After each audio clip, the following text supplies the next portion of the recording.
Yun guys, magandang morning. Andito na naman tayo, may panibagong vlog na naman tayo para dito sa mga kangkong nation na to. Ayun na nga guys, no. May nag-post, no, si Sir JM Siasat na binabayak daw ni Kangkong na pumirma sa local promotion. Pero ang problema, may isang laban pa siya sa Treasure Boxing promotion, diba? Yun yung pinag-uusapan ngayon. Yan yung issue ngayon dito, di ba? Tapos, siyempre, kinontra ngayon ng mga kangkong vloggers. Fake news daw si Sir James Siasat. Ako din ako nagtataka kung gagawin ni Kangkong yan. Na pumirba sa ibang promotion kasi ginawa na nila dati yan, di ba? Ginawa na nila dati yan. Hindi lang naman ngayon nila gagawin yan kung gagawin nila. Ginawa na nila dati. Anong nangyari sa kanila sa MP time nila? Di ba ganyan din yung ginawa nila? At saka si Sir James Siasat, respetado yan, no?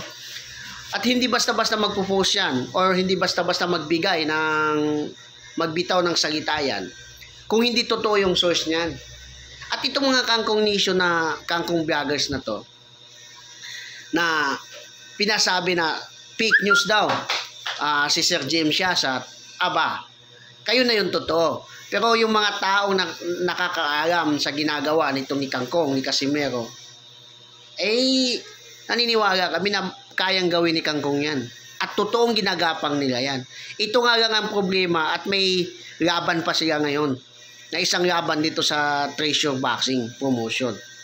Diba? Ang problema kasi nito ni Kangkong, parang tinamad na rin lumaban sa Treasure Boxing promotion. Siguro. O baka nagka-problema na naman sila dito sa bago niyang promoter. Kaya gusto naman pumirma.